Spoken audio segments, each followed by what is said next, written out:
Good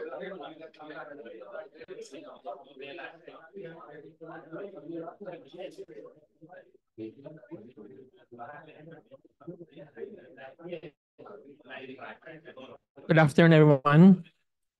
Before we proceed with the formal program, please watch the two videos. One is a summary of our activities in July, and the other is about our community day in Payatas last week.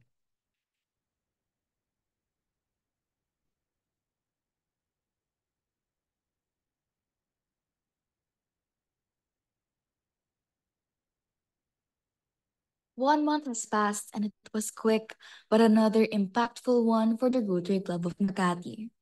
Allow me to share with you the projects that we completed for the first month of the Rotary year. On July 1, we opened the new Rotary year with a bang as we conducted a Children's Day at the Rotary Homes Parañaque. The Rotary Children's Day targeted 200 children aged 5 to 10 years who were treated to a captivating storytelling session and a mesmerizing magic show. The storytelling emphasized anti-bullying awareness, a critical topic for young minds. Each child received a loot bag filled with school supplies for the upcoming school year, along with pre-loved storybooks from the Last Angel gift-giving project.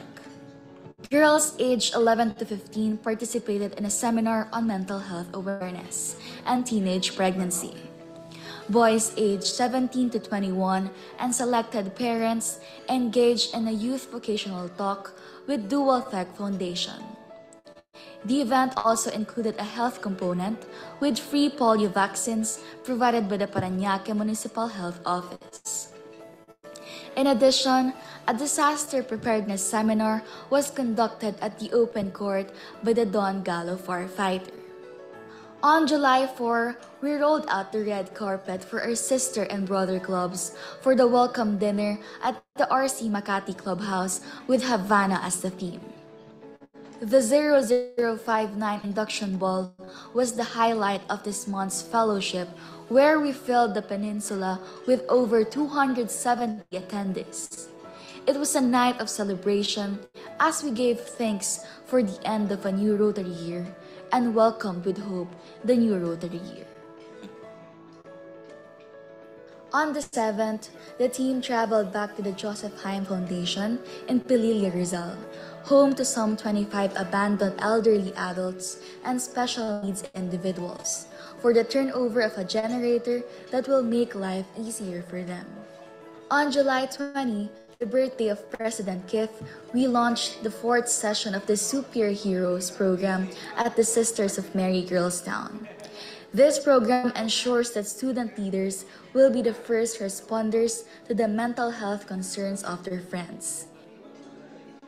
It was a heartwarming birthday for President Kith with over 2,700 students singing to him. This month was also challenging. On July 24, Habagat struck Metro Manila, and our disaster response immediately came into action with the distribution of relief goods in Taytay, Rizal, Malolos, and Paumbong, Bulacan, and San Mateo, Rizal.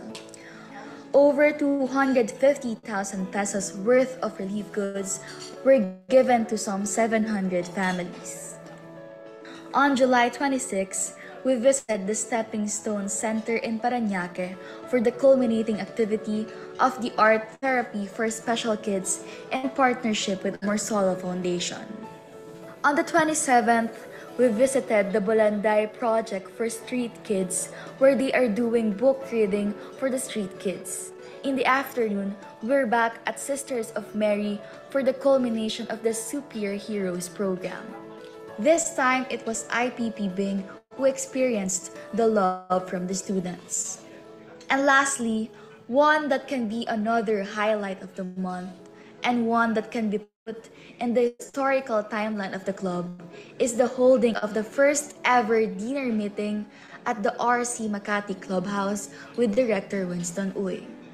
It was a well-attended event with everyone having fun with entertainment after the meeting and just feeling at home.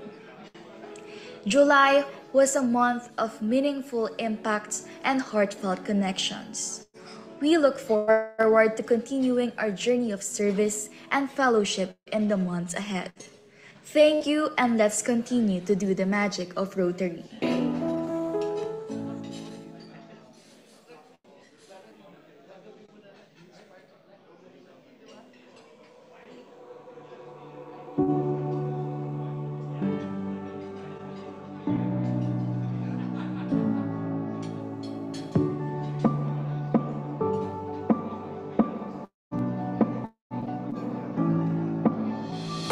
Welcome to rugby training.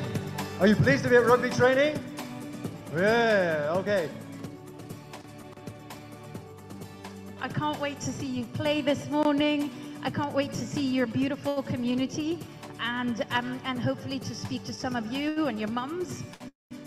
You are the future of the country, and I really can't wait to see all the amazing things that you will do through the foundation and for the rest of your life. So thank you for sharing this space with us this morning. Maraming salamat.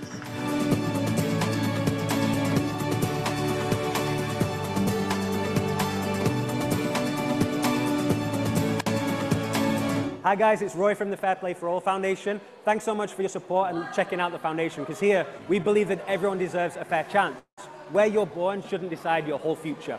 At Fair Play, we work in Payata, one of the largest and poorest communities in the Philippines.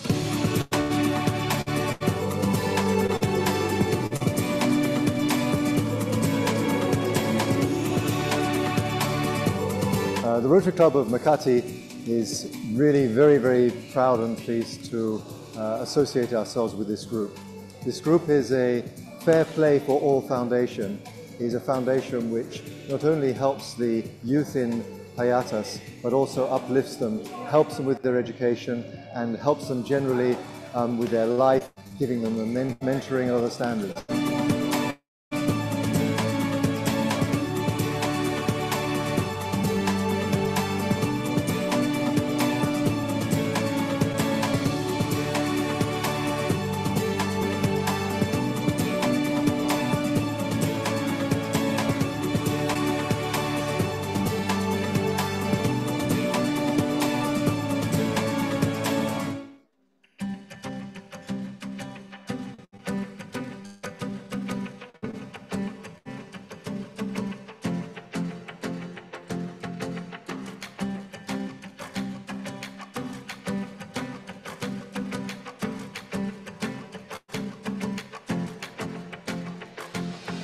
Your being here is so exciting to us, and I'm so energized by the work that you're wanting to do with all of these communities, and your determination to give back and to invest in kids through sport is incredibly inspirational. So thank you very much for that.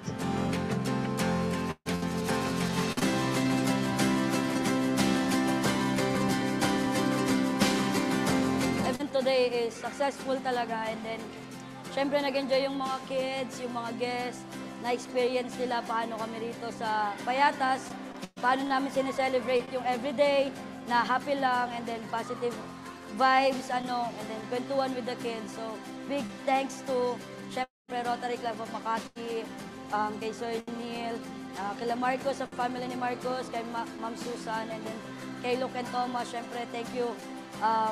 Siyempre, from the bottom of our hearts na talagang program namin. And then, yun. Thank you guys very much, guys.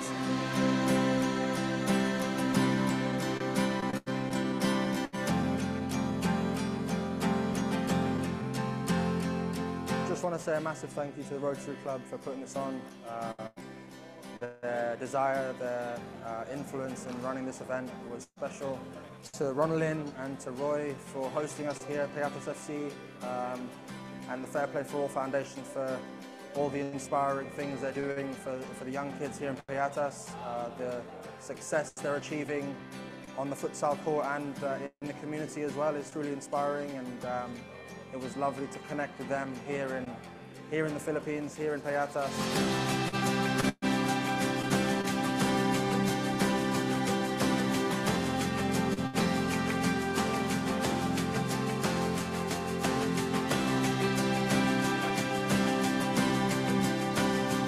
see on the wall behind me, a number of kids have already graduated from this group and they've gone on to higher education. They've graduated even from UP.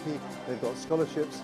It is a fantastic bringer-up of people who need all the help that they can get, and we're a very small part of that, but we're pleased to be part of it.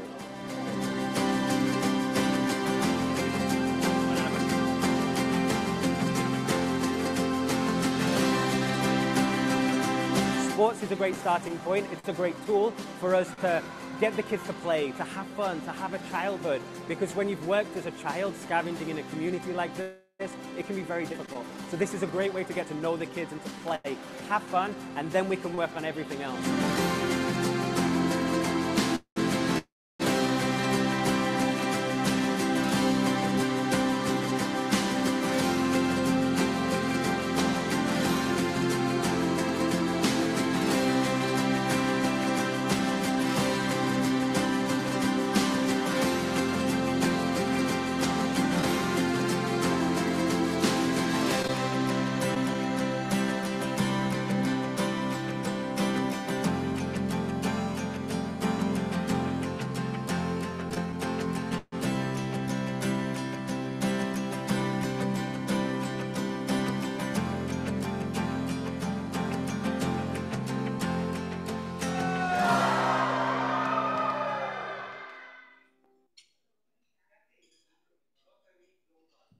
Good afternoon, everyone.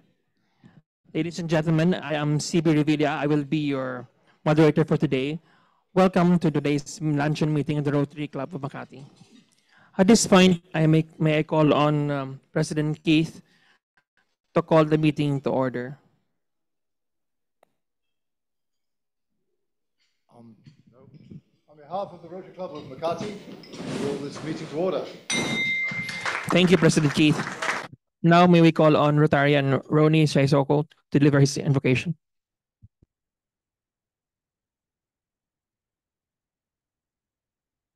All rise, please.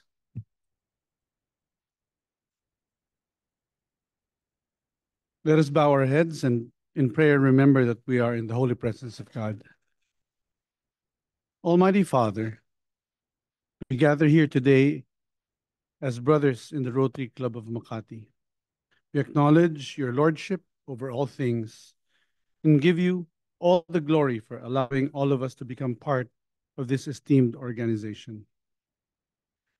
We are grateful for the prestige and excellence that our club has achieved, all of which we owe to your divine providence.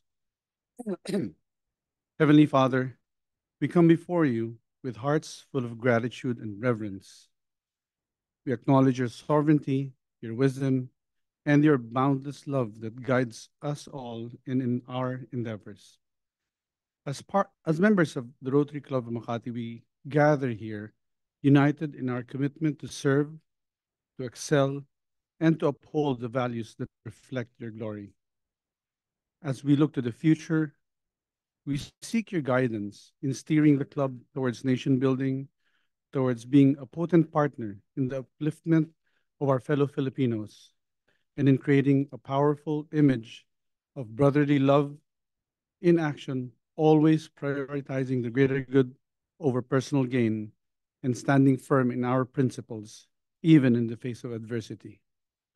Use every member of RC Makati powerfully to be instruments of your work here on earth, that we may inspire others to be drawn closer to you through the actions that they see in all of us. Bless RC Makati and all of its members, that we may serve as a beacon of hope, truth, justice, and integrity, and allowing us to extend our influence, driving positive change in society while uplifting the lives of ordinary Filipinos. Father, we ask you to bind all our members in deep brotherly love. May we work together, raising up one another and strengthening our bonds, that we may continue to be the strongest and most united Rotary Club in the country. Let our service be a testament to our devotion to you, to our nation, and the pride of all those dear to us. As we prepare to share this meal, we ask for your blessings upon the food and the hands that prepared it.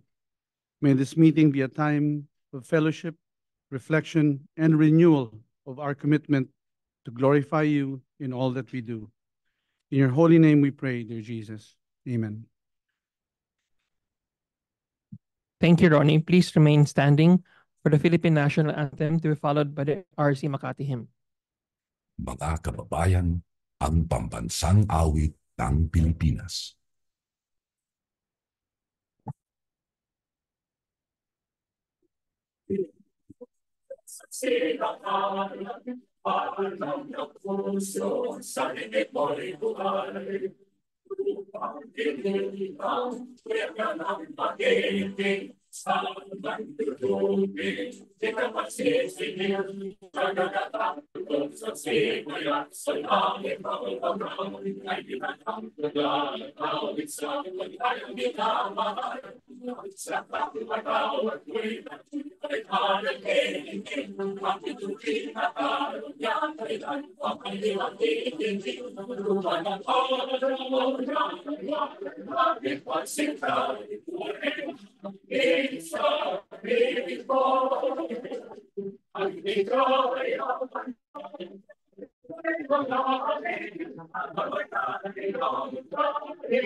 We're the Rotary Club of Makati, and together we stand proud. We are leaders with integrity, always ready to serve humanity, always living by the four-way test, building goodwill and peace along the way, giving hope to the we're the Rotary Club of Makati, prepare to wait our movement. As Rotarians, we live to lead. We believe in service above self, and this is why we succeed. We're the Rotary Club of Makati, and together we stand proud.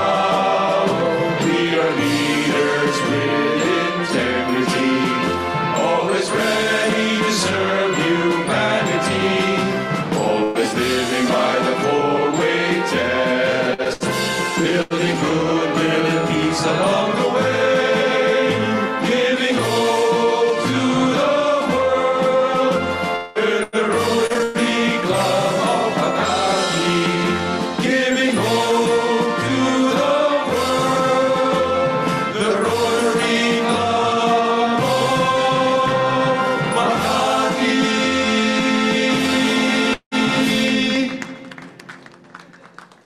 And so may we commit the four-way test to mind and heart. May I request you to repeat after me.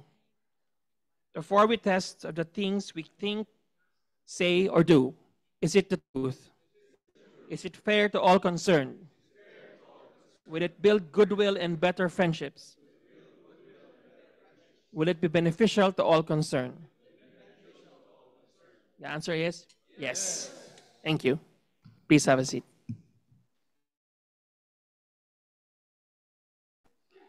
Thank you, everyone. Now it's time to acknowledge our Rotarians and aunts celebrating the birthdays and anniversaries for this month.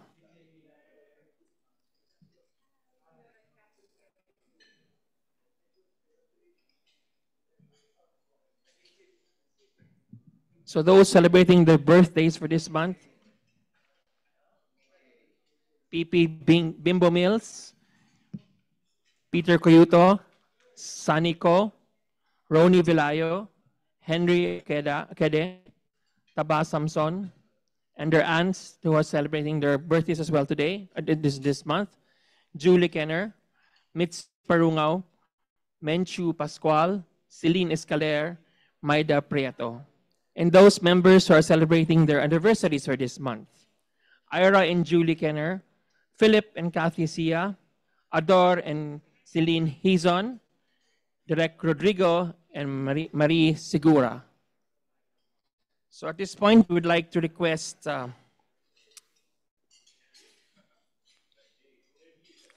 Reggie, Teacher Reggie, or Louis to do the honors of serenading.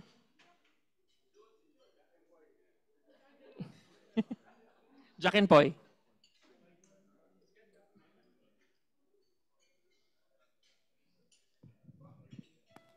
Because we have Kath Ronquillo here.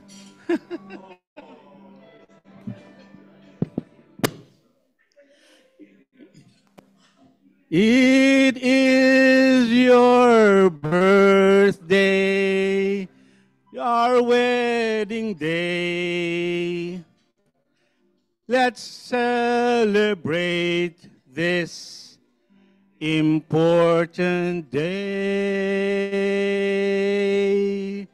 We greet you deep in our hearts still. A happy birthday and happy wedding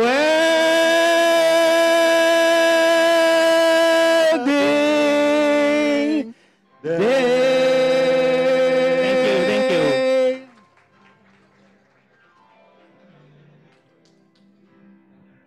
Now I would like to acknowledge the visiting notarians and guests present today. PDG Tony Kila, PDG Sid Garcia, DGE Reggie Nolido, our guest George Haxton, incoming member, and Patricia Spouse, Alvin Amos, Makati Mavericks, guest of Rotarian Frederick Santos, Catherine Ronquillo, RC Makati Global, June Abrazaldo, prospective member, AJ Villago, another prospective member by Attorney Boy, Ronaldin Ligata, Fair Play Foundation, and Phila Special Awardee.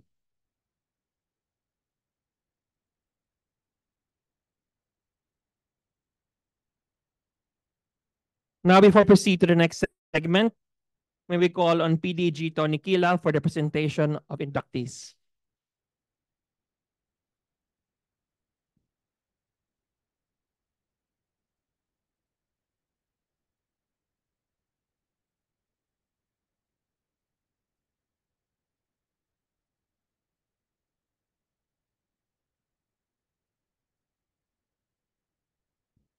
We'll have a induction of our new member. Let me call here in front, George Saxton. Classification, pediatric therapy.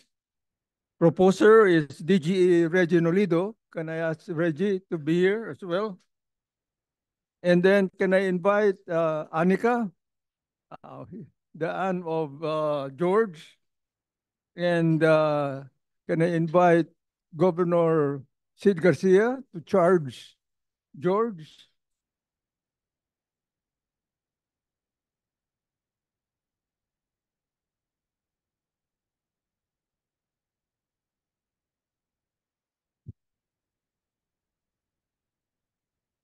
Hello, George. Hello, Anika. Good afternoon. First of all, I would like to request all our members to please give a big hand to our new member, George, and his spouse, Anika. It's my privilege and honor to induct our newest member, George. Welcome to the wonderful world of Rotary. And of course, we are delighted that no other than DGE Reggie Nolido, our incoming governor, has taken the step of introducing you to this great club. Balakbak naman. Thank you, sir. I also noted that your classification is therapy, right? Pediatric therapy, which is very much in demand right now because I know a lot of young kids are affected by the pandemic. And I'm sure this profession that you now use as a basis of your vacation in Rotary will be will be used quite extensively. Now, let me just remind you that membership in Rotary is, of course, by invitation. But foremost of that, the cornerstone of Rotary is all about genuine friendship. And you do that by a lot of fellowship activities. No? So I'd like to reach out to you personally to ensure that friendship becomes a cornerstone of our commitment to Rotary. Number one, please try your best to attend our regular meetings. No? We only meet about 3 times a week officially, but please do attend other activities that we may have. No? And of course, foremost of that is fellowship. We do have our regular fellowship and regular socials that being organized by different club members and officers. No?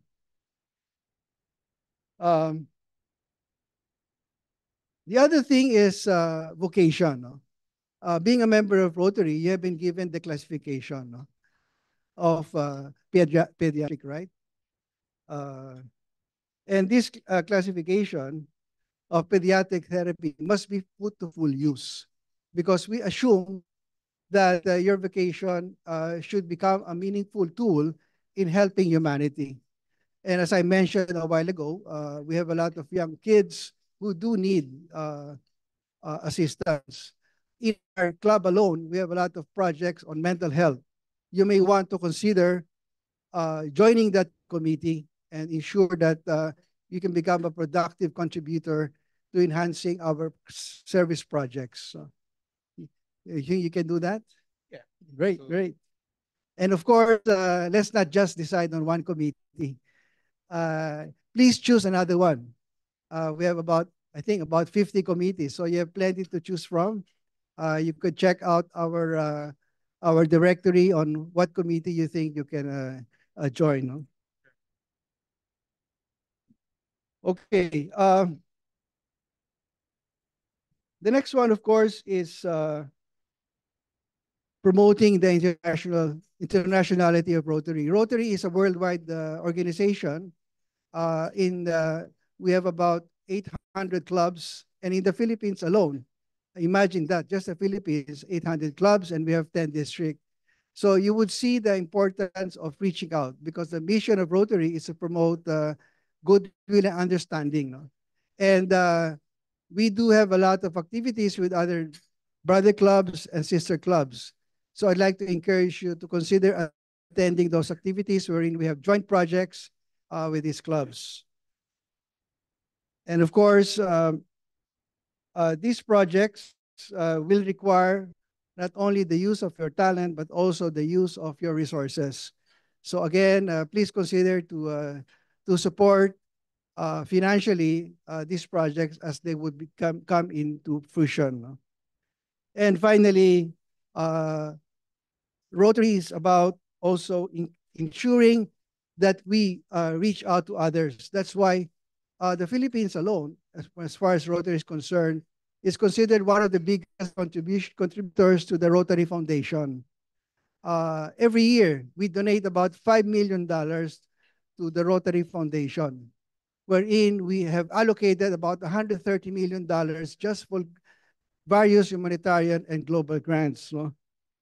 And in the Philippines alone, I mean, in our district alone, we're able to donate about $500,000 in our district. And we are actually a net recipient of that, no? Because what does the Rotary Foundation do? They give us another 1.5 million. No? So it makes sense for us to really support the Rotary Foundation. So I'd like to invite you to consider to become a Paul Harris member soon. Are you a member of Paul Harris Society? Not yet. Okay, please take note. You can know more about it, and I hope in the near future you can be a member of Paul Harris. No? Okay, so again, George, Anika, thank you for joining our club, and we look forward to great fellowship and activities together. So with that, we'd like to call President Keith for the charging of our new members, or for the induction of our new members. Can we ask Our members, stand up, please.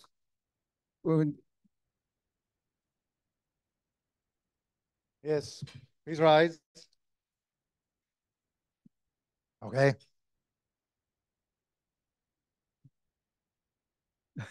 I state your name. I, George Guthrie Haxton, After being sworn in as a member of the Rotary Club of Makati, after being sworn in as a member of the Rotary Club Club of of Makati, Makati, do solemnly swear do solemnly swear that I will abide by, that I will abide by, follow and uphold follow and uphold all the provisions of the Constitution all the provisions of the Constitution and bylaws of Rotary International, and bylaws of Rotary International, as well as those of my Rotary Club, as well as those of my Rotary Club, and to fulfill to the best of my ability and to fulfill to the best of my ability all the duties and responsibilities of my membership. all the duties and responsibilities of my membership. I pledge to advance I pledge to advance the object of Rotary the object of the Rotary and to exemplify Rotary's maxim, and to exemplify Rotary's maxim, service above self. service above self. I further swear to promote Further swear to promote awareness of the theme of Rotary International awareness of the theme of Rotary International in 2024 to 2025, in 2024 to 2025, the magic of Rotary, the magic of Rotary, and of the duties and responsibilities that go with it. and of the duties and responsibilities that go with it. All these I pledge These I pledge freely and voluntarily, freely and voluntarily, without any mental reservation without any mental reservation or purpose of evasion. or purpose evasion. So help me God. So help me God. Congratulations. Thank you.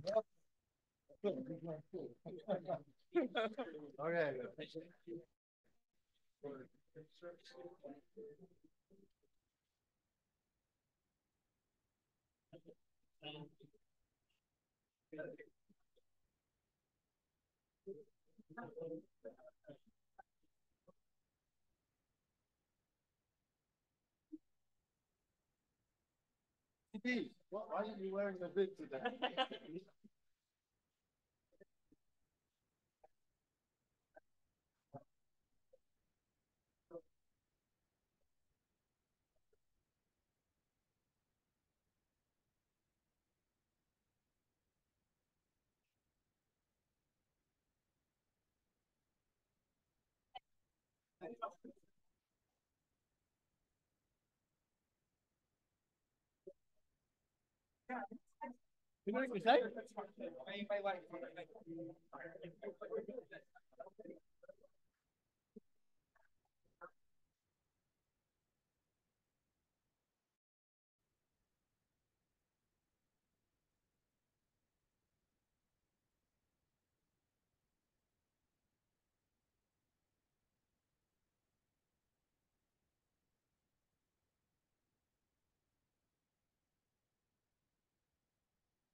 Good. It's been a very, very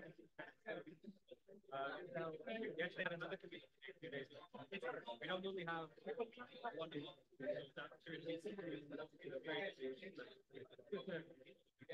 Yeah, it's good. I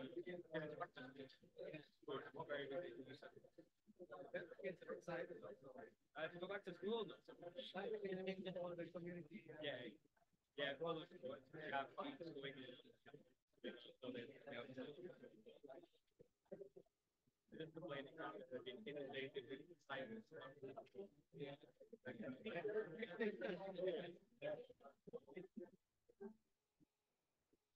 You guys know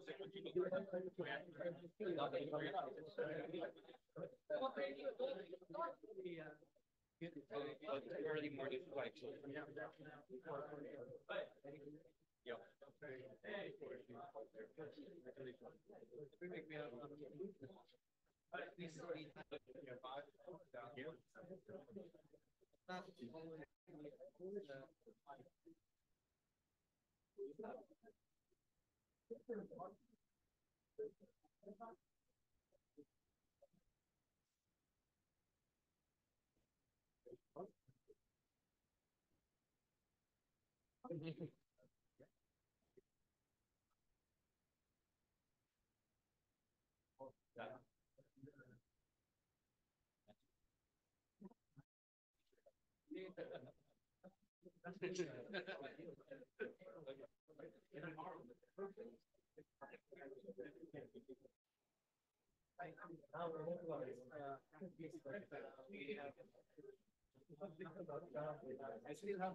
Congratulations and welcome to the club, Rotarian George.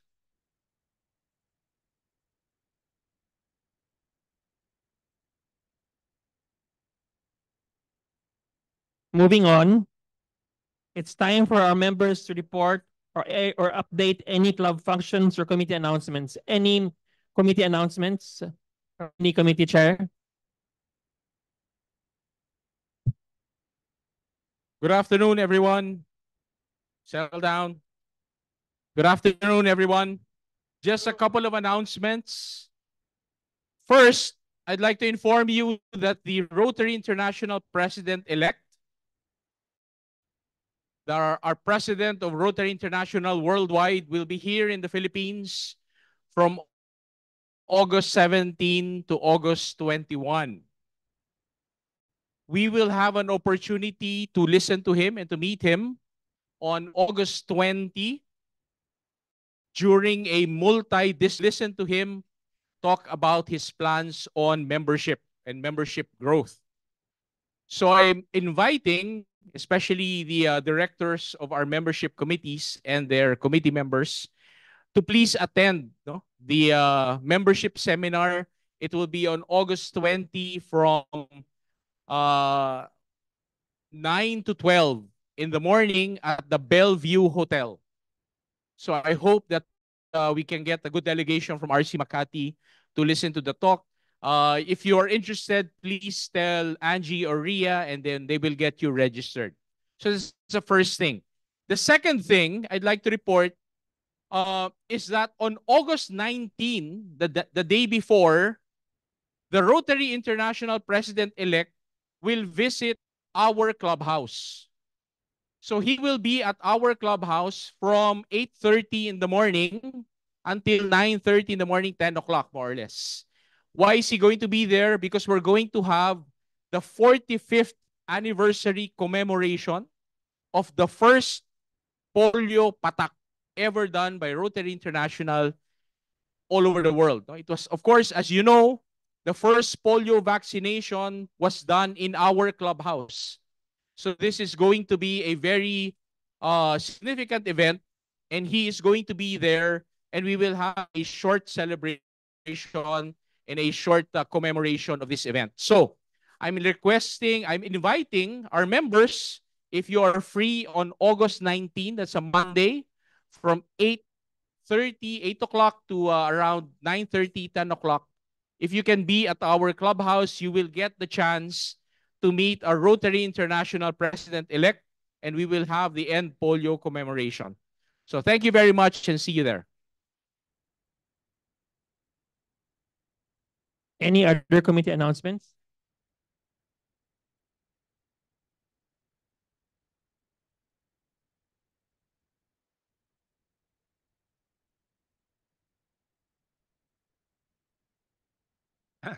Good afternoon. Uh, in furtherance of our involvement with the drug rehab, I'm inviting you to go and on any Saturday morning, we will go to the rehab center of the Archdiocese of Manila somewhere in San Lazaro district in Manila, where those who have graduated from the drug rehab go there every weekend for follow-up and getting together with other fellow graduates of the drug rehab program. So I'll just make an announcement when I plan to go. And for those of you who want to come with me, we can go there. We'll be there for maybe around 9 o'clock to maybe 11. Then after that, we can have lunch.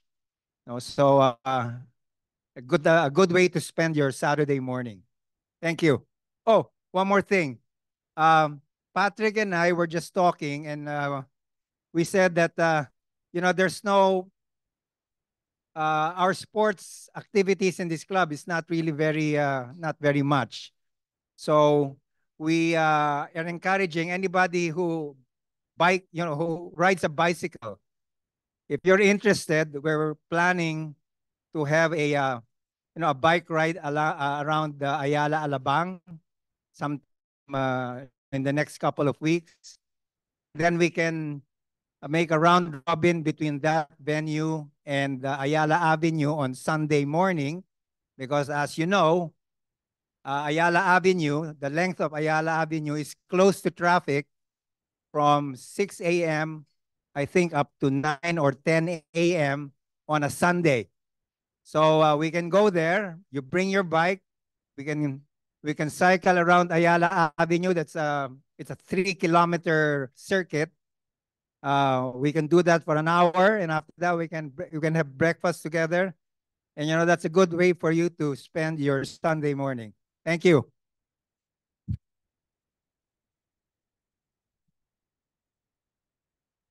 Good afternoon, fellow Rotarians and guests.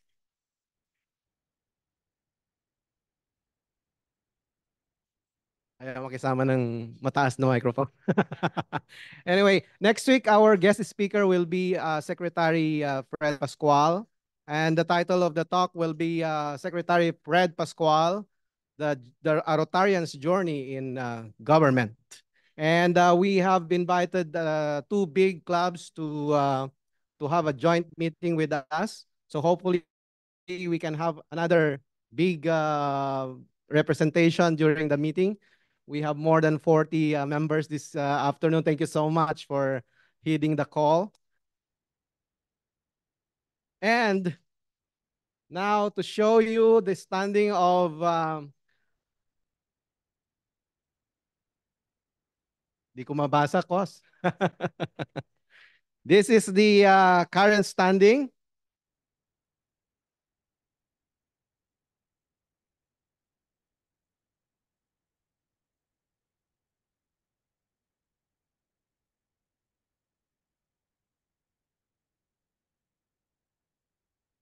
Okay.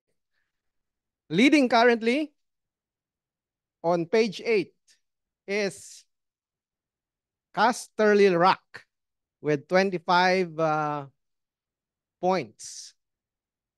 Casterly Rock. Where is Casterly Rock? Hey. A round of applause, please, for Casterly Rock. Following closely is High Garden at 22 points.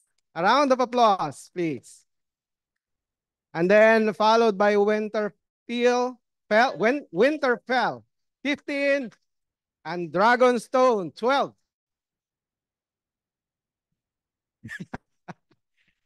But now we have a special award to be given to Rotarian George C. of Dragonstone that will give them 10 points. So they will be back in contention. May we request Rotarian George C. to please come up front. And President Kit to award the We Miss You Award. A small token of appreciation for showing up this afternoon. Thank you so much, Rotarian George C. Finally, Dragonstone is back in contention. All right. So thank you so much, fellow Rotarians. I hope to see you again next Tuesday so that we can show our full support to our fellow member, Fred Pascual. Thank you, Director Chris. At this point, at the stage of the program, let us hear from our president for his president's time. President Keith. Well, maybe I'll just move this one.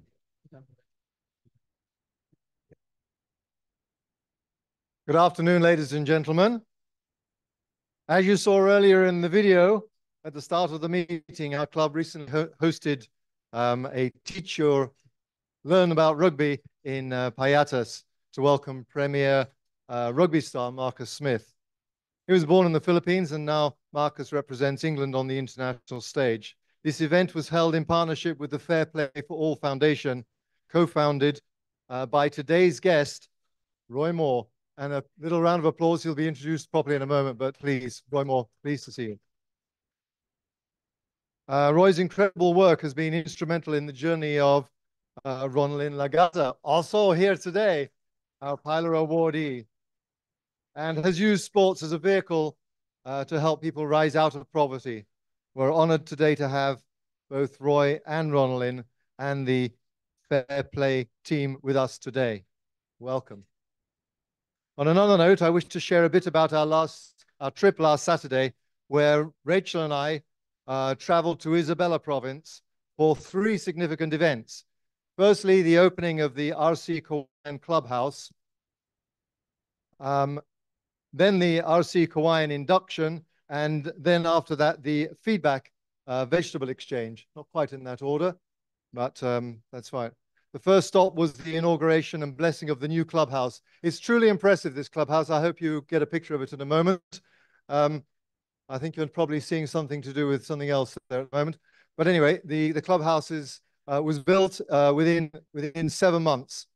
It's an impressive facility. It has meeting rooms downstairs and a bar, which I'm very impressed with, and a dance practice area upstairs, as well as a function room, obviously. And they got together within 7 months.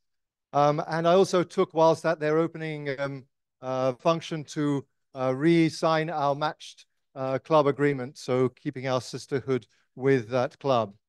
After lunch, we visited Reina Mercedes, which is a nearby town to Kawayan, for the feedback vegetable exchange organized by ARC, our partner in the project. With guests of honor, Mayor Malu Mercedes, we participated in the weighing and sorting of vegetables and helped draw raffle prizes. We witnessed firsthand the community's enthusiasm and commitment to making the project a success. Their eagerness to continue planting beyond the 10-week program thing that we find catches on. It was also very interesting to see that some of the people there, we asked them, so you're growing vegetables, well, what do you do as a day job? They said, we're farmers. I said, well, that's interesting. Do with your farming? He says, well, we grow tobacco, we work with Universal Leaf, we work with, so they all knew our member, Winston. So, in the evening, we attended the 42nd induction of RC Kawayan, our brother club, sister club, at Icon in Kawayan City. They are the largest club by quite some margin. They're already up now, I think, to 124 members, overtake us soon. 3770 is their district, and they put on a wonderful show, including very large dance act at the end. And I hope to encourage, I don't know whether the pictures are up there, but anyway, yeah, I hope to encourage more members over time to come out to these sorts of events, because you get to see many people there and meet many friends from other parts of the country.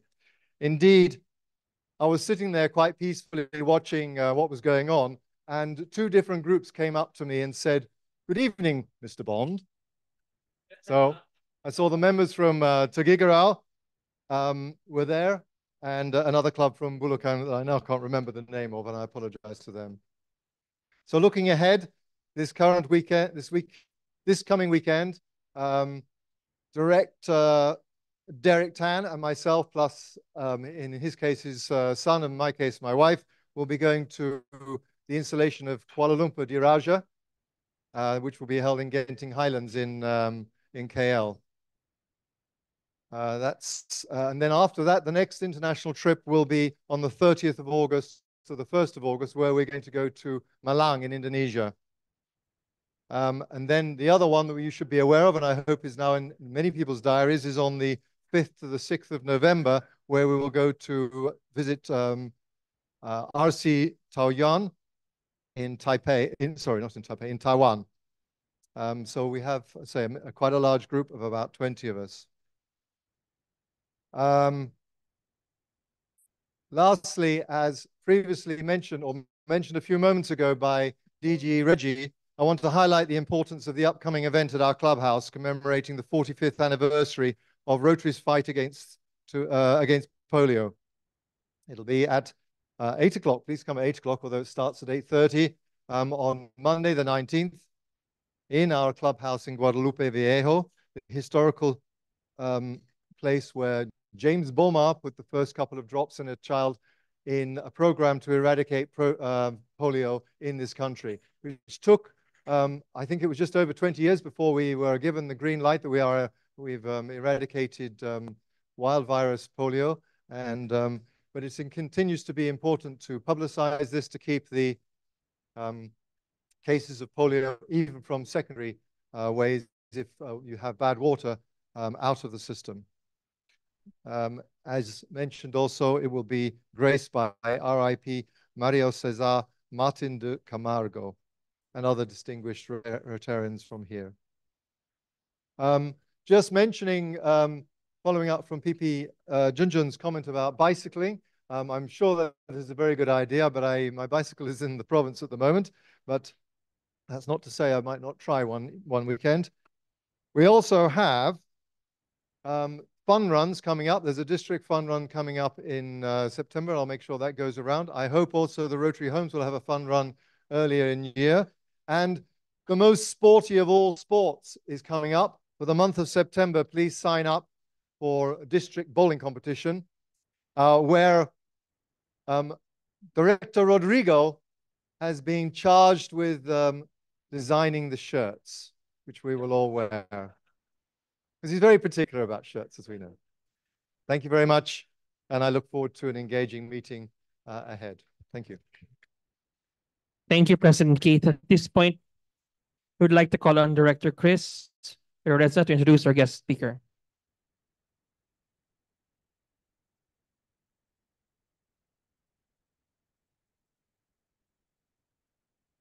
Good afternoon again, fellow Rotarians and friends.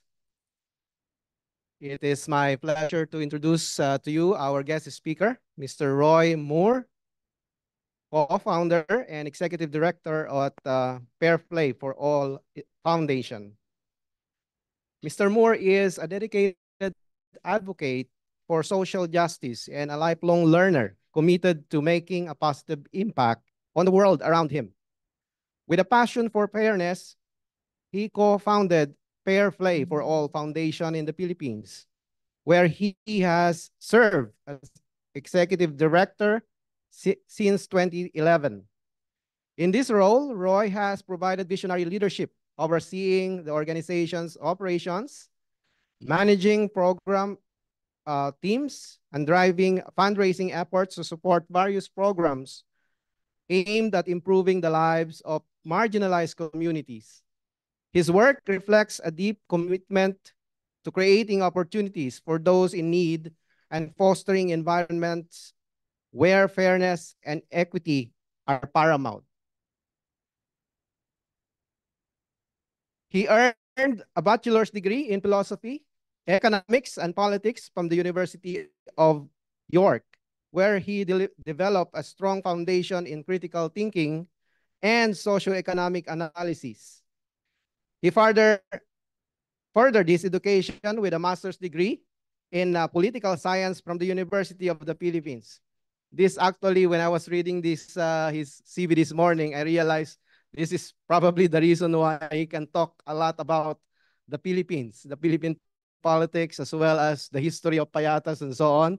And I was so impressed by how much information he was able to share in a brief conversation we had with him during our ocular inspection in Payatas. No? Roy's dedication to mentoring and empowering young people is a central theme in his work. He finds great fulfillment in seeing those he mentors grow and exceed their own expectations, embodying his belief in the potential for every individual to achieve greatness when given the right support and opportunities. Through his leadership at Fair Play for All and his ongoing commitment to education and mentorship, Roy Moore continues to inspire positive change driven by his unwavering belief in fairness and power of community. So, ladies and gentlemen, without further ado, please welcome Mr. Roy Moore.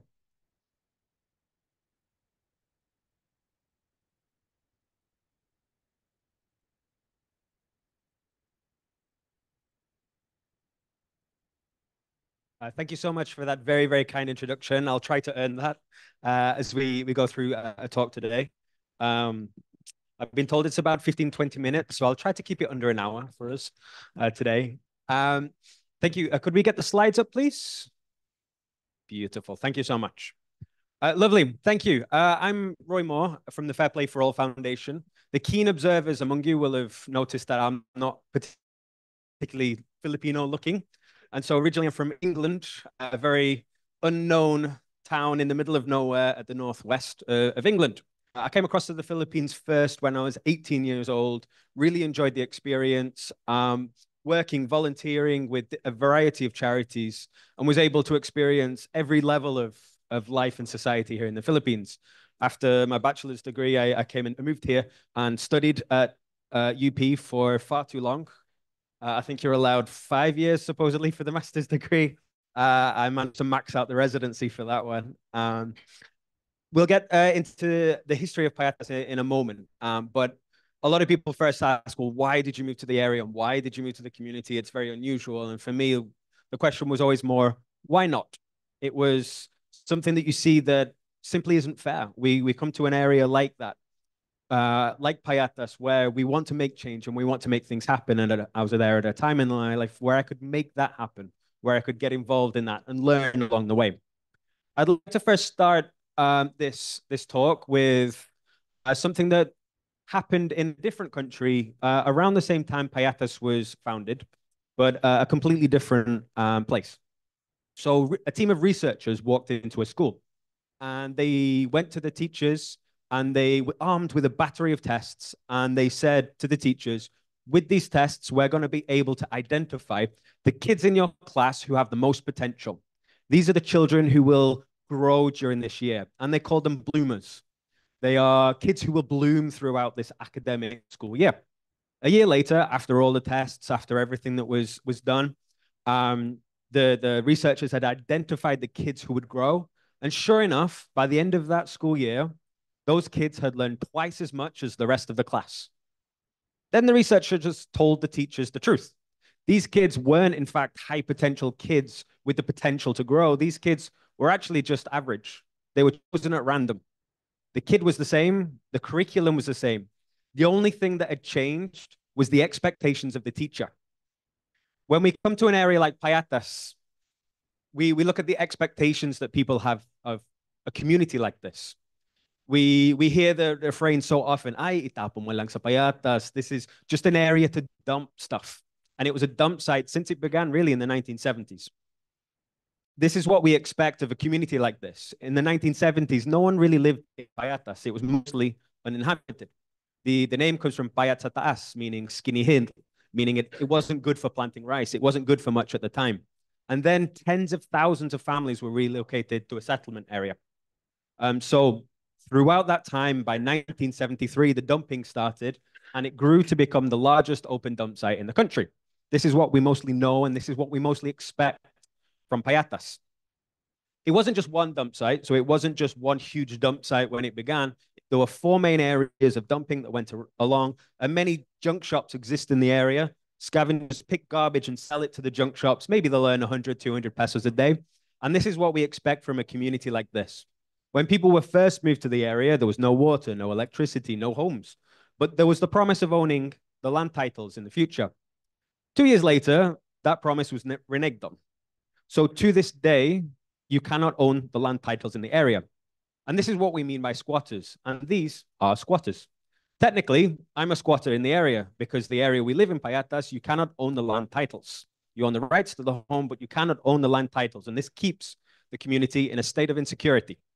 If you want the academic version and the even more boring version of this history, let me know with everything there, with the master's degree, the thesis, sorry. But what I'd like to highlight is that people are born into this situation. At Fair Play, we believe where you're born shouldn't determine your future. It's something that, as Rotarians, I'm sure you all agree on, and in some excellent ways, you try to address this as well. And so what happens is we create a cycle when things are managed in this way. Payatas essentially became the new Smoky Mountain when that closed down. From 1990 to 2000, the population in the area quadrupled from 30,000 to officially 120,000 over the space of 10 years. Unofficially, the population is closer to 500,000. According to the research, according to some more experts that go to the area, the census doesn't reach the harder to reach areas, the poorer communities. And there's a whole politics and a whole, there's a lot of reasoning behind why certain areas are hidden in this way. And so for 13 years, we've been trying to work to break this cycle. It's a cycle that is very difficult to break from. But fortunately, we're getting to the place now where the very first kids that we supported are now graduating from UST, UP, FEU, PUP. Ronalyn is here today from dropping out in the community, from dropping out from school twice. Now she's the sports manager. She's the one mentoring the group after graduating from UST with honors.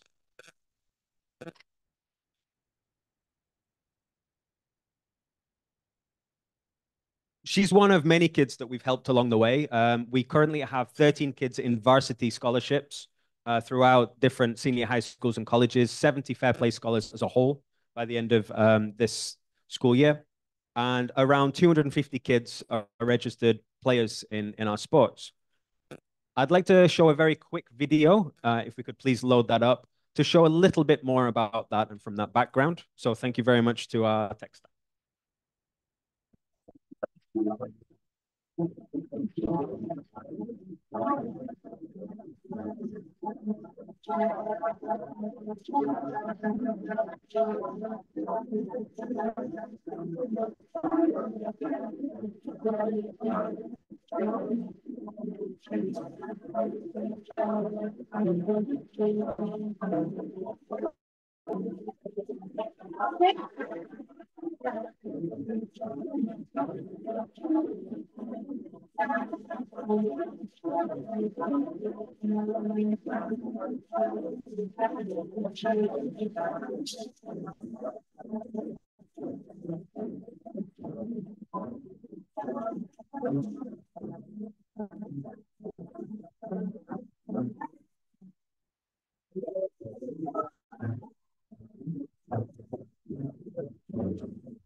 Thank you very much. Over the years, when we first started Fair Play, we lived in a tiny little shack at the top of the road. It was a very rundown building. And we went from, as you can see on the left, 2011, that little hump of a room at the top there, that's where I stayed and Naomi stayed in the adjacent room for a couple of years. Next, when we were able to get a slightly bigger building, and it looked like this before we renovated it, we got a slightly bigger building to work with. We were able to renovate the building into the youth center. And later on, again, we were fortunate enough to get some good support and renovate that. The Fair Play Cafe alongside that has grown bit by bit, little by little along the way. Now hiring 5 local mothers within the community with a stable job, earning 3 times what they would earn beforehand, either scavenging or making rags or the similar jobs that they had before. And the Payatas Sports Center, which, as I mentioned, now has 250 kids that play there every week, went from a piece of dirt to 2 fully functioning futsal courts that host youth leagues from teams from outside of Payatas as well. If you managed to see the video, you saw that several of our players have played on the national futsal team. Several players have played in the national youth team. Several of our players have been invited to the upcoming training camps for the national football team as well. When people think of an area like Payatas, this isn't the expectations they have. I'll share a little bit about the lessons that we can learn from this and a little bit about how we managed to achieve that and what we learned on the way. But this has been such a fantastic experience to get to this point and get to the stage where I can stand in front of you and explain the story, but getting to a stage where our graduates like Ronaldin, like Althea, like Regine, Lauren Joyce, all the other graduates we have are now starting to run the projects. I get to stand in front and discuss and almost take the credit as they do all the work now. They run the leagues, they run the tournaments, they run the youth center, and it's getting to that stage where the cycle is starting to break. And so this is the first lesson that we can learn from a community like Payatas. There's so much that an area like this, there's so many experiences and so many stories which can help us change the expectations. David and Goliath is probably the biggest example of this. It's possibly the most famous story from the Old Testament. At first, we understand David and Goliath as an underdog story. You have Goliath, this huge mountain of a man, to keep the Game of Thrones theme going. You've got the mountain going up against some tiny little skinny peasant boy. At first, the expectations are that Goliath, of course, he'll crush any opponents. And he stands in front of the Israelite army and he says, "Do any of you dare to challenge me?" And because of these expectations, no one does.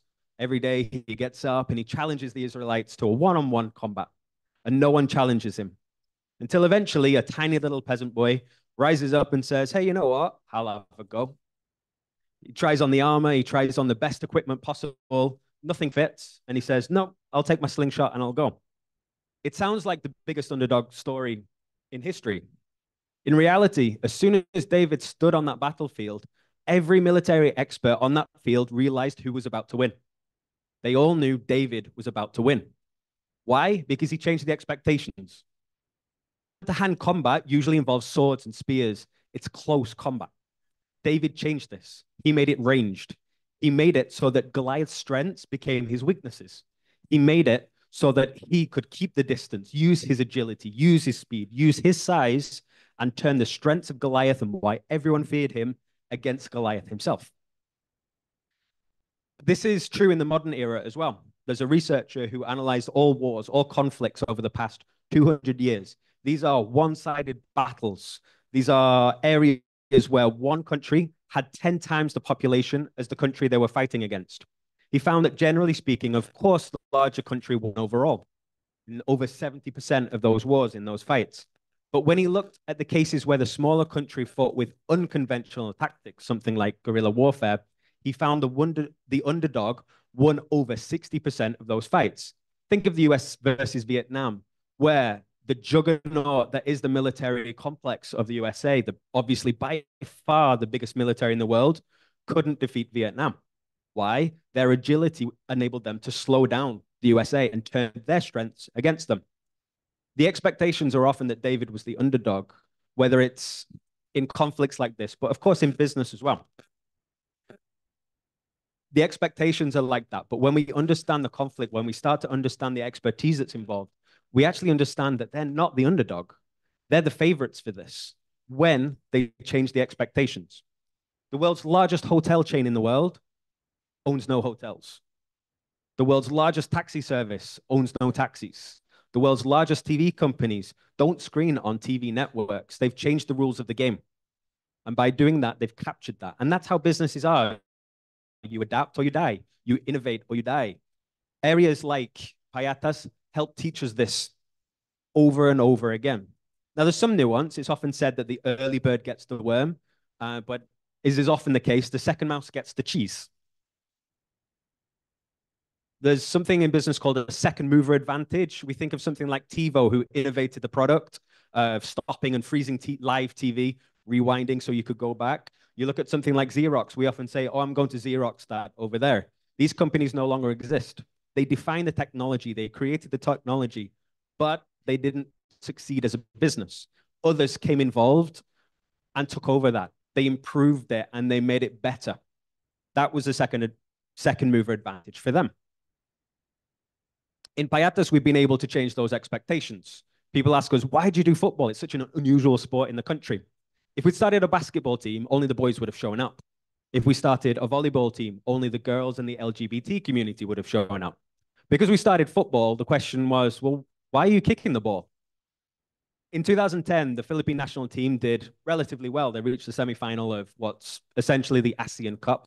For the first time in the history, football hasn't been popular here for almost 100 years since the Americans came. The expectations were, this is a boys' sport, or there were no expectations at all. So when one of our young girls was playing every week, her mother came and told her, oh, that's not for boys, you can't play that. That's not for girls, you can't play that. The girl looked around, saw the other girls playing and said, hey, look at all the other girls playing. And so the mother very quickly changed her expectations too. Oh, okay, no problem. That girl's now at FEU. She just scored the 2 winning goals to win the UAAP title for the women's football team. Her sister has joined her at FEU. Ronaldin got into UST on a varsity scholarship. We have Jasmine at UP varsity. We have Kakai, we have Kim at PUP varsity, and these can change all the way through. Ronaldin was the first of our kids to get to a college varsity scholarship. And the key there was in changing those expectations. Everyone else realized, hey, I can do it too. It's very easy for a white guy to say, hey, if you just do this, if you just do that, we can get you there. But when you have the first that makes it, everyone else really realizes, oh, that is possible now. We can do it too. And that helped create the pathway. That helped change those expectations. So when we started the drop-in center in that little rundown shack, we'd ask the children, what do you want to be when you grow up? What are your dreams for the future? They'd draw slightly bigger shacks where their family could live. They drew themselves as garbage truck drivers. They drew themselves as selling things on the street. That was their expectation at the time. One of the useful parts about sport, about going to different communities, about seeing a different world for the kids, for some of them leaving Payatas for the very first time came when they joined a tournament like that. For them, they saw a different world. And suddenly they got to see that the expectations can change. That was a starting point for us. I've gone through some of the fair play in numbers, so I skipped ahead there. But that brought us to lesson number 2. Changing the expectations was a starting point. A lot of people will say, oh, sport has this power to do that. Sport has this power to do that. It can be surprising sometimes, but sport itself doesn't have that power. What can really change that is when we identify what the root cause of the problem is, when we're forced to learn and listen and understand a community like this, when we find what's the real problem here, and then we can attack that. So, as one example, excuse me. There we go. So, in 2010, there was an earthquake in Haiti. It shook the country and it caused a lot of problems. The USA led an effort to send across as many water bottles as possible. Obviously, people need water.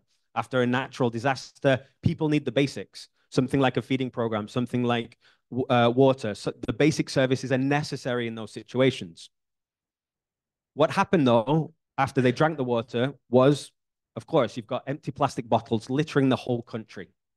This wasn't the right way to do it because we hadn't identified the root cause.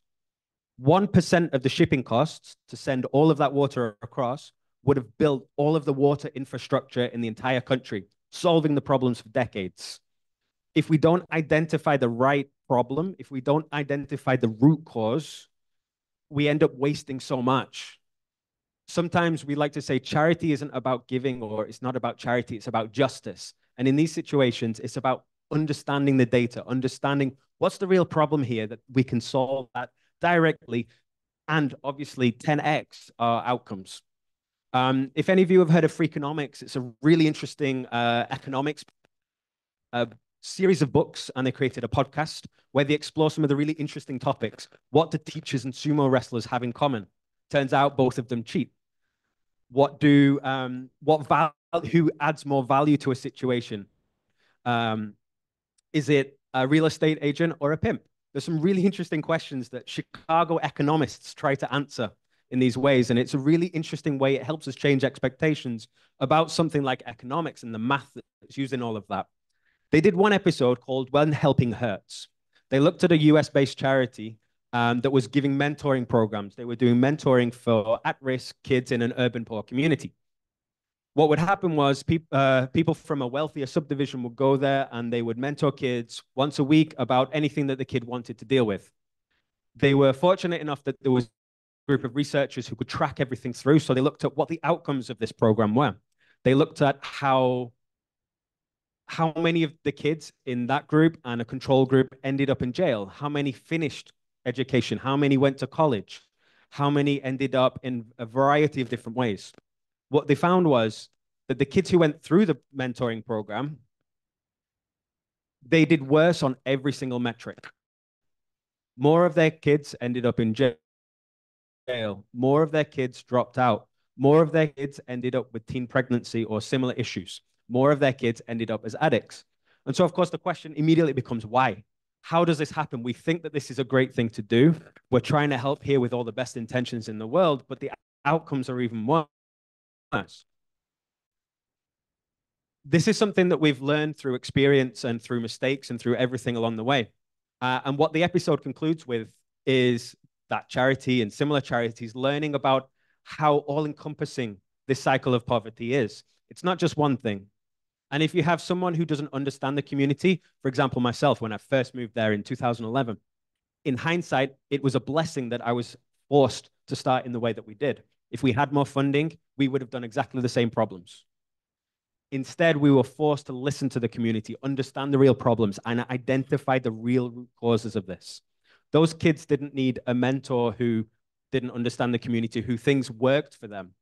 When people hear about the community and they deal with physical assault, emotional abuse, sexual abuse in an area like this, one of the first things legally that you would do is go to the barangay, blotter it, you would go to DSWD, you would go to all these different circumstances. But what they there, sometimes those people will be the ones to spread the gossip and spread the rumors, and it's not always to protect everyone involved. This cycle is all encompassing. It's not just one thing. And so what they realized was that the mentoring programs that worked had four main elements. There is academic support. So a child in a place like Payatas might have 80 other classmates, a classroom that is perhaps 1/4, a quarter, or a half of this area might be split in two. Currently, kids have a staggered schedule, so they might go to school on Monday, Wednesday, Friday, because the area is so oversubscribed. If we don't identify how many people really live there, then of course the budgets are all completely out of whack. If the local government sees, hey, there's supposed to be this many incoming children, but really there's 2, 3, 4 times as many, it's impossible to try and accommodate that. So in the Philippines overall, I think you've all seen the research that shows with the PISA that the typical grade 10 child will be performing at a grade 4 level internationally, 6 grades behind. It is a mountain to climb. So academic support is absolutely needed to try and bridge that gap, to try and help develop, because in a community like this, it's obviously even worse. The second part that's needed is a social and emotional growth. We've had a lot of kids who have developed academically, they've done well, they've got good grades, but then they get to higher education, they feel like they don't belong, or they haven't built up the emotional resilience to stick it out and be consistent at the level required for college.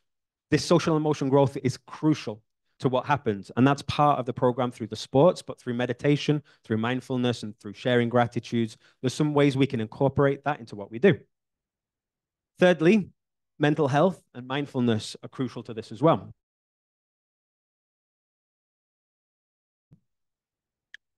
The researchers found lowers your IQ by about 13 points. That's the difference between above average and average intelligence, or average intelligence and below average intelligence. That's the same person. That doesn't mean the person is stupid. That means that any one of us, if we're born in that situation and live in that situation, and that was just for 1 year, they see their abilities decline by that much, dealing with that much stress. Mental health support is absolutely crucial for this in the right way. The fourth aspect is financial incentives. Obviously, when you're living in poverty and finances are such a major issue, what the research also found, and through our experience, we found that for adults especially, the financial security predicts so much more about mental health outcomes. It is so crucial to what happens next, their ability to take care of their children. With that financial security, they can do more. For our kids, instead of scavenging, they can learn to coach. They intern with us as youth leaders within the youth center. They find a path that they're interested in, and they will earn much more doing that in a way that fits around their school schedule as well. We don't have the resources to eliminate child labor entirely, but we can do it in a better way, in a way that supports the child, and they intern with us to earn more if they need to earn more. So this is about reframing the solution. This is about justice and not charity, figuring out this root cause of the problem. The root cause of the problem isn't, as Dom Helder Camara once said, that the poor lack food. The root cause of the problem is why.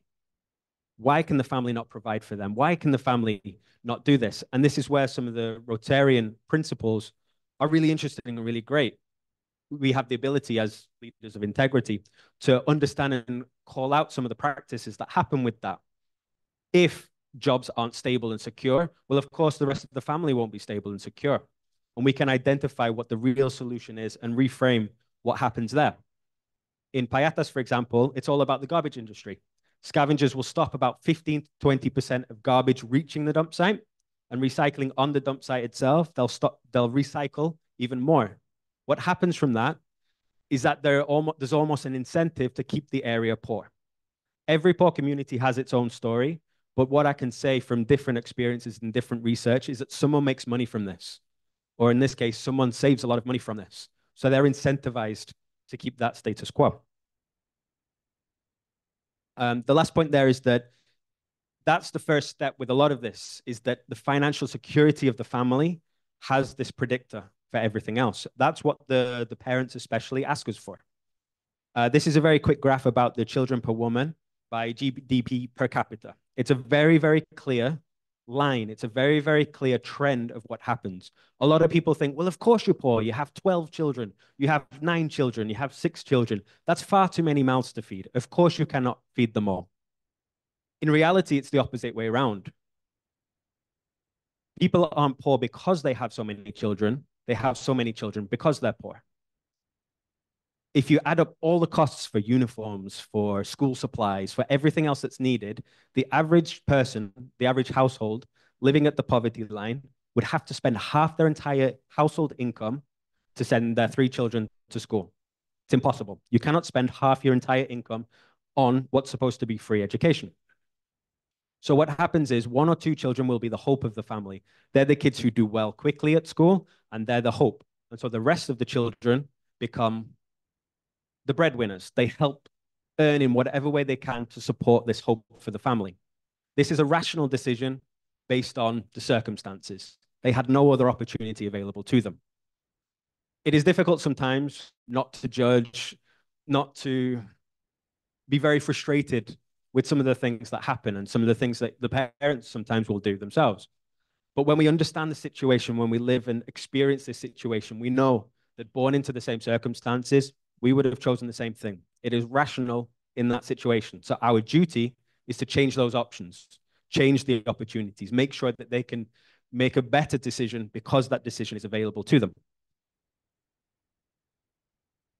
I just have a couple more minutes left, so very quickly, if it's okay. The lesson number 3 that we have from the foundation is to go together. And this is something that I would say I learned the hard way. When we started, excuse me, there's an old African proverb that says, if you want to go fast, go alone. If you want to go far, go together. It's a lovely saying, and it's something, again, I learned the hard way within an area like Payatas. When we first started, we were 2 young Brits who were young, dumb, and broke. 13, 14 years later, we're not so young, hopefully not so dumb, but we're still broke. And this is us back in 2011. So on your left is Naomi, who founded the charity with me. So we were two friends who founded everything there. On the right is myself. In the middle is Lexton Moy, one of the previous ASCALs who helped open the drop-in center that you saw earlier. This is us opening there. So this is a good 12 years ago and 20-something kilos ago. And what's interesting when you start to understand the community here is an area like Payatas will look after each other in different ways. When we first moved in, we came back from dinner and the door had been sawn in half. Someone had broken in, stole a rice cooker and a stove and ran out. There was a series of break-ins. And 6 months later, we came back from dinner and someone smashed through the window and they stole my laptop, which was on the table because I was doing my research at the time for uni, and they stole my bag because it was the closest one to it to run away, which had my passport in it because I was doing my visa at the time. So that wasn't fun times coming back to that. By that time, though, we'd established ourselves within the community. We'd hired some of the local parents, and the community had started to trust us. What we're often told in the area is that a lot of people will go there. They will say, obviously, politicians will go to the area during campaigns. Businesses sometimes visit, and everyone says so many promises. They make so many promises about what will happen and what they'll do. We'll be back. They never go back. The promises are always broken. And so within the community, what they learn through experience is that you can't trust these promises. It took us 1, 2, 3 years before someone like Ronaldin and her family and her friends realized, hey, maybe they are here for a while. And we started to gain that trust. It takes a lot of time, a lot of energy, and a lot of effort. I'll just skip this part given time. Excuse me a moment. Okay. So what we learned from these experiences, excuse me, what we learned from these experiences is that we have to go together. Any of the mistakes that we've made along the way, and there's been plenty that we've had to learn from, and we've had to learn things the hard way and do things from the ground up. Everything has always come from usually one of us, usually me, trying to go too fast, getting so excited by that idea and the vision that the rest of the group don't see it yet. They don't understand that yet. Or they don't think it'll work. And if we don't go together, it doesn't work. It's obviously the same in business and other aspects of things. If we don't go together, if we don't lead inclusively in that respect, people are left behind. And when they're left behind, if we're pulling in different directions, we obviously can't reach, we can't row to where we're trying to get to. When we do learn from that, when we do understand, and when we do start to see and come together and pull together, this is what can happen. In an area like Payatas, people might apply for a job and on their CV, they'll say, oh, I'm from Commonwealth or Quezon City. They don't want to put Payatas because of the expectations that are placed on it. But when we do things in the right way, when we understand these lessons, we can turn kids who had never kicked a ball into national team talents. We can change dropouts and help them become top notchers at the top colleges. We can turn our mentees into the next mentors who don't only pay it back, they pay it forward. We can turn girls who played football because we simply gave out bananas that day. This is Althea at the national team. She scored the winning goal against New Zealand for the first win ever over New Zealand in futsal. That's Regine with her Rookie of the Year and Best Midfielder trophies from the UAP season 85. So that was the previous year. Ronaldin, you've seen, and as a Filer awardee. Many of you know her story. And so together, this is what we can achieve. Together, when we understand how to change the expectations, how to find that root cause, we can leverage everything together, go together, and 10x those solutions. These are great lessons that we've learned along the way. These are great lessons that I've been taught by the community, often the hard way, often kicking and screaming. And it's something that, hey, you can have all the qualifications in the world, but when you don't understand the community, it's too much to do. When you slow down, when you listen properly to everyone, that's when you start to realize the real solutions. And that's something that I've taken from this experience. So thank you all very, very much for listening. It's been a pleasure to meet some of you guys again and to come back from our community day.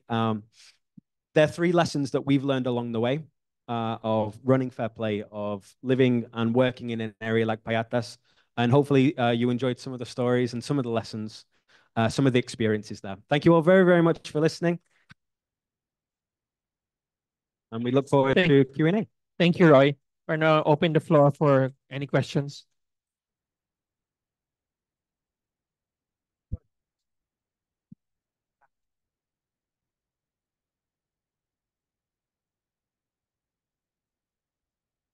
Hi. Can you hear me? Okay, good. Well, that was such an incredible story. Thank you so much. Something you said there that something you said there today that actually aligned with what I just heard yesterday from a interview with Elon Musk. And then it's really, really counterintuitive that surprisingly, comfort and prosperity has a negative impact on fertility, even despite taking out the contraception related issues. You can see that kind of pattern basically throughout human history. As people get wealthier, get more prosperous, they have fewer children. And what you said today, like in Payatas, you have a family of 12 kids, and you'll find one or two who are promising, and family just kind of build a support for the one or two promised one. I'm just curious, what you just said there, is that by they consciously decide to do that, or just somehow it just the way it worked out? Or I'm just curious, how does that system actually work? Thank you. Thank you very much. Oh, good too. Is this what? Yeah, we can. Thank you very much for the question. I can't speak, of course, internationally. There's some very interesting research about that. But what you'll often find is that the number one driver of how many children a mother has will be their income. It's GDP per capita. That precipitates everything else. You go back to basic psychology, Maslow's hierarchy of needs. Once the basic needs are fulfilled, then you can go there. If a family is living in poverty and they don't have anything available to them, then sometimes it's the only way that you can have some help in the household. So for some families, it will be a conscious decision in that. They know they cannot afford to send everyone to school. And they know that this child, when they're 7, 8, 9 years old, they'll earn 100, 200, 300 pesos or so within the week. And that will contribute to the household income. As I said before, it is, sometimes it will be conscious, sometimes it will organically happen, especially when we're talking teenage pregnancy. We're talking about from a very, very young age. A lot of the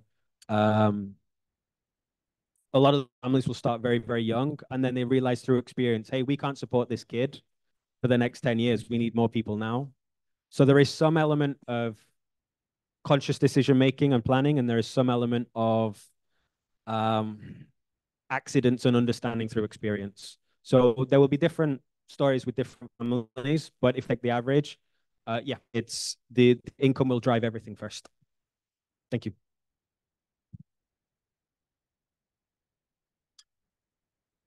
Okay, Roy, hello. Roy, that was an awesome narrative.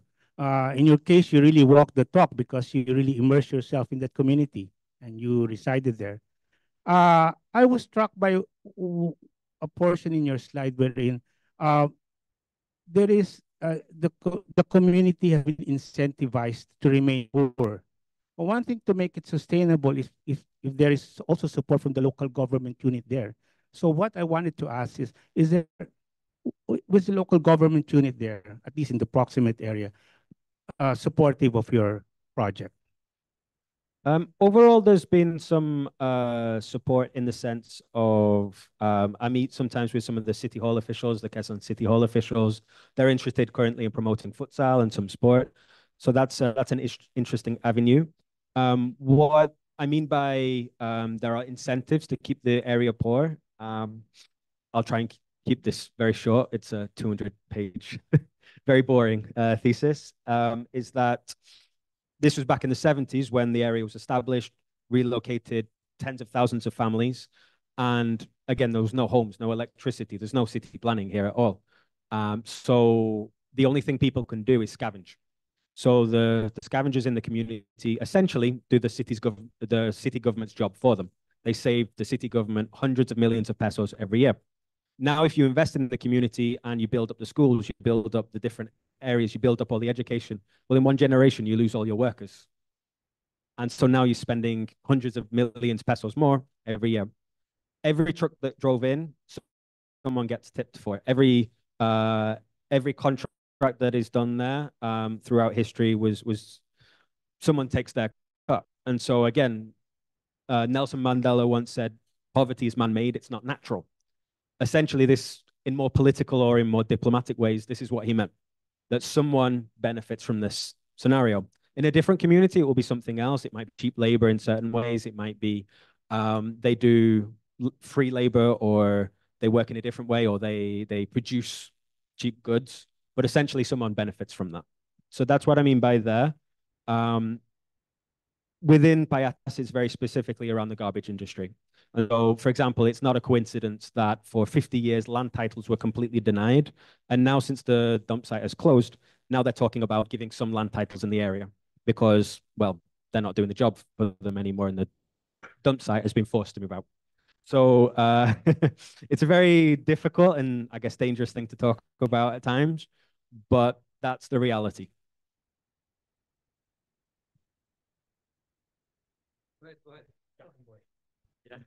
Thank you. Very interesting, insightful. If I may put forward a revolutionary idea, because a vicious cycle of poverty and 8,000 hectares of land in Metro Manila are idle, vacant.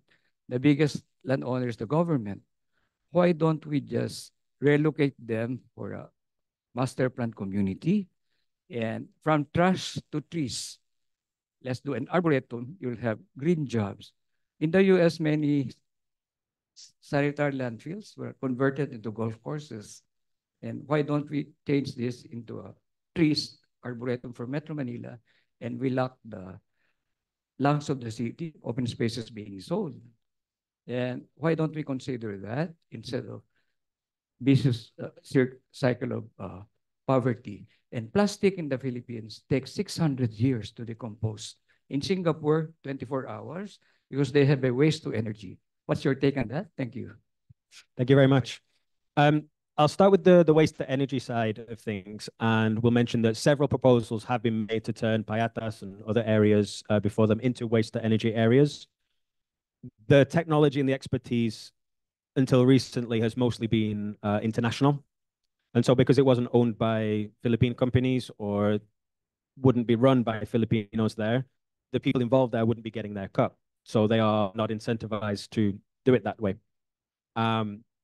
What we can also say about that is some of these projects are extremely long-term and require a very long-term vision to be able to accomplish, and would be extremely interesting. So if we're able to look at solid jobs and solid employment for the people that would be there, that would be fantastic. And one of the future things that, and the recommendations that we want to work towards is understanding the win-win in all of this. What I've kind of set it up so far is that if we improve the community, then the people who got their cut before will lose out. But there are win-wins here in the long run. There are win-wins in terms of making the area more efficient, more effective throughout the country. And this is where Rotary has a great possibility to speak to the people. You know about that with, for the sake of argument, you walk into one of the giant malls and there's 20, 30 people just waiting around. Every 6 months, we know that they're shifted around, right? The jobs are very insecure. Every 6 months, they're shifted around because of the situation for benefits and the legal loopholes that are around for that. Whereas if we're looking for things more efficiently, as you bring up, if you hire half the staff, but with secure long-term wages, and train them well, we can improve the efficiency of everything. As internationally, we see with other supermarkets and other malls, you have a much better brand in that respect. It just takes time. And I guess for one of the parts, people are scared to go first sometimes because and there is a second mover advantage. So it can be very difficult to look at that in the long run. This is way above my pay grade of looking at a massive relocation effort in that respect. What I would argue is that we would essentially be transplanting the problem elsewhere because a lot of the people within Payatas also are coming provincially. So if we create an area like that, what would happen is, well, now lots of other people are going to go there, and the area very quickly will be very, very overpopulated through that. So it would have to be done in an extremely well-planned way. We can almost eliminate that aspect by looking at how can we make better quality jobs more available for everyone. And until recently, you couldn't work at Jollibee without a college degree. It makes no sense. But thankfully, businesses are starting to come around to understanding that college education isn't necessarily relevant for a lot of these different jobs. And now there's growing more pathways towards. So if we can improve the quality of employment, they'll improve everything else. They'll improve and develop within Payatas, the homes. And we see this over the last 10, 20 years. Homes are becoming more stable and more structural as their family income increases. Thank you. All right. Hello. Okay. I have two questions. The first one is more interesting. Is how long did it take you to grow your ponytail? Kidding aside, I was noting the third item in your chart, going together. Okay, going together. As you know, Rotary clubs in general, and our club in particular, projects precisely trying to go together with people in need, communities in need, persons across the board, for education to health to nutrition and so on. But we are a one-year project type association. Okay, what is your? I was feeling kind of guilty as listening to your story about people who don't succeed because we're looking at it short term. And it hit me that said, we are like that, you know. We go to a place, we have a project, we fund it, we go with them, but next year it's somebody else. No? So what do you suggest? I can count maybe easily 10 or so projects every year which we initiate, or some are long-term, but very few of those are. How should we look at how we use our funds, our resources, our time better or longer term impact? You're bold. Thank you for the questions. I really appreciate how insightful and how interesting the conversations around this can be. To answer the fun question first, during COVID, we're not getting out much, so I just thought, why not grow my hair? That was fun. Always wanted to try it, so why not? And I haven't cut it yet since. An irrational emotional attachment to the man bun. Secondly,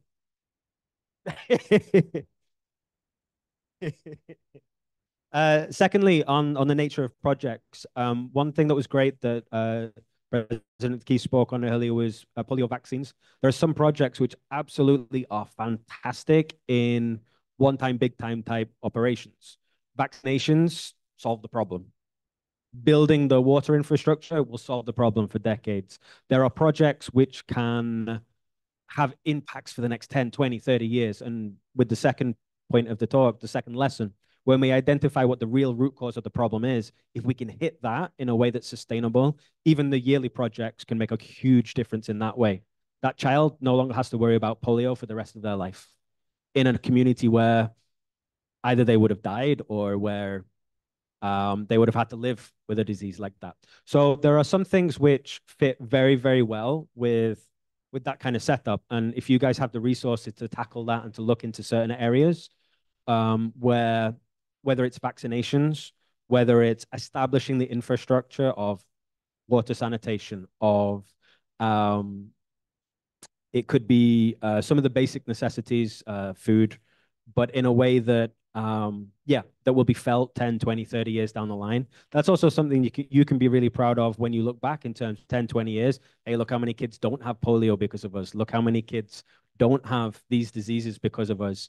Look at this water infrastructure still working 20, 30, 40 years later. That's the difference that makes.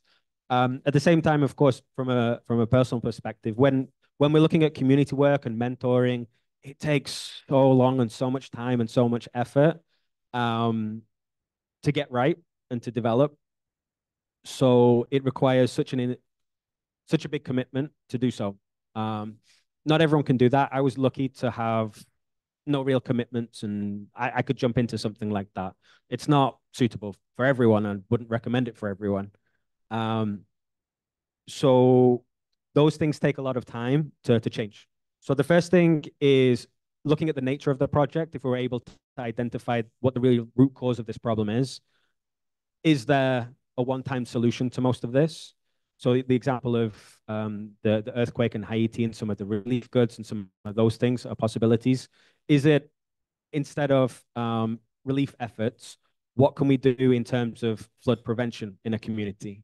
You mentioned about open spaces and things like that. We all know that growing the lungs of the city prevents so much of the flooding in the first place. How can we prevent the problems? So absolutely, that's the mentality I want to spread to different areas as well, and totally agree with you on, is that firstly, what are the projects that will solve the root cause of the problem? Because it costs less to do that than to deal with the medication, to deal with the actual disease. The second part, I guess that would be for you guys to discuss with every committee, is what possible continuity there is. Are there ways that Rotary can commit to longer projects, longer support? Is it building an infrastructure project that might take, hey, we're going to build this youth center, it'll take 2 or 3 years to build. This charity will run it from there, from then on. So now we have the long term, but you also get to say 10, 20, 30 years, hey, this youth center is still going. We've helped all these kids in that time as well. So absolutely, looking at the nature of the project and what one-off solutions can help with. And then secondly, what commitments and promises can be made within your group and within your rules to make some things a multi-year project. Thank you.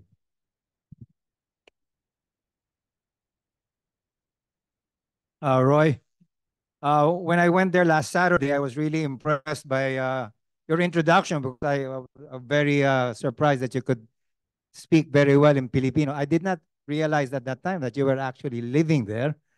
And actually, it puts a lot of us Filipinos to shame that it takes a foreigner like you to go there, understand the problem, and work with the people, and have a great impact.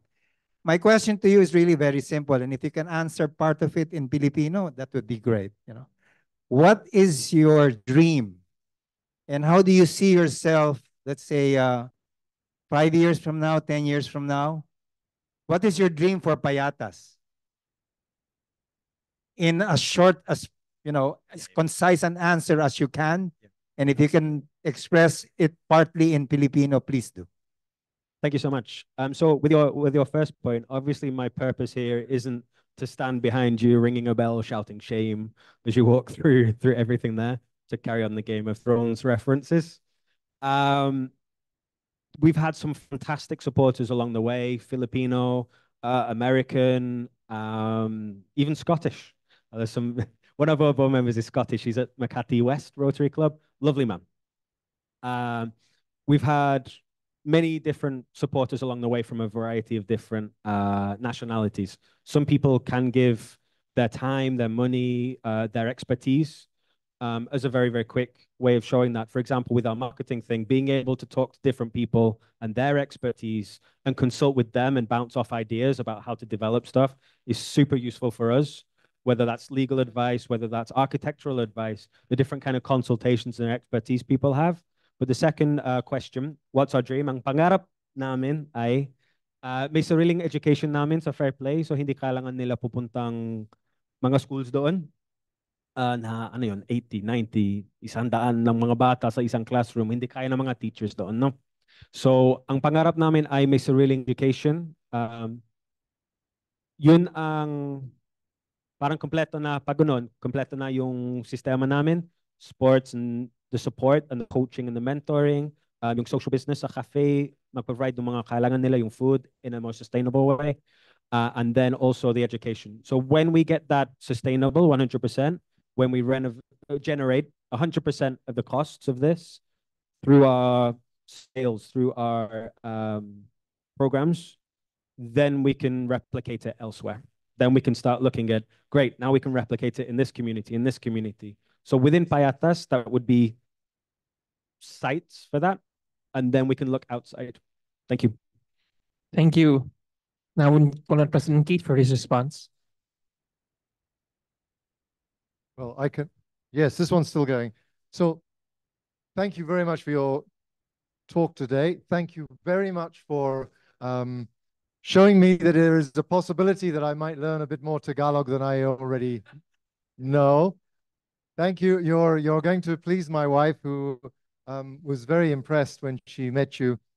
We would like to pass a gift to acknowledge today, but before I do that, I just want to say that we had your lessons today, the lessons that we must change our expectations, we must learn to find the root causes, and we must go together. And I hope within our own group here, we've now experienced what you're doing there, and we have turned up once. Let's try and come back again, and we want to try and continue to follow what you're doing. Thank you very, very much for giving us a fantastic talk today, and I think made a lot of us think quite carefully about how we work as Rotarians going forward. Thank you again. Now, I'm going to pass this across to you, but I'm also going to end the meeting. So first of all, just to mention, today, a plaque of appreciation. The plaque of appreciation, this is an environmental project. We put the plaque on our reef buds. So one with your name is going down there off the coast of Ilocos Sur in the not too distant future, unless it goes to the one, we have another place in Bulacan, but I think it'll go to Ilocos Sur. So that'll be one with your name on it, and you can go scuba diving down there to see if your reef bud is there. We have a 55 years of so far as our club, and because it's such heavy reading, we're going to give you a bottle of wine for you to read while you read it. Thank you very much indeed for your today. Thank you very much. And we're going to do photographs in a moment, please. I would like to adjourn the meeting. We'll have a raffle also on a photo, please.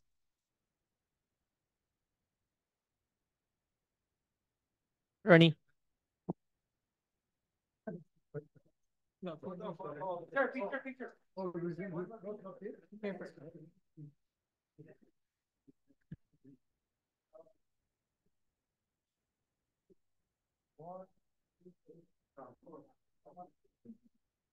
Thank you.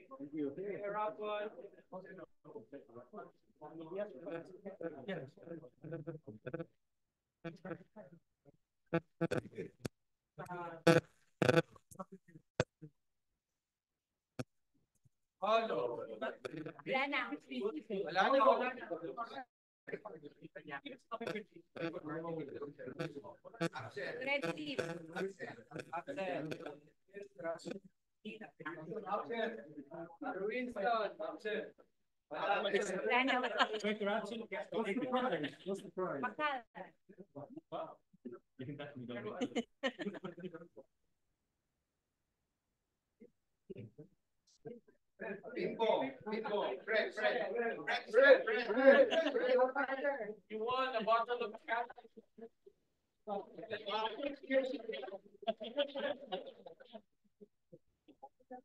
picture.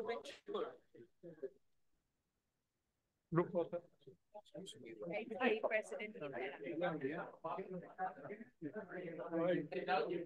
you very much. Thank you for your company. Hi, CB.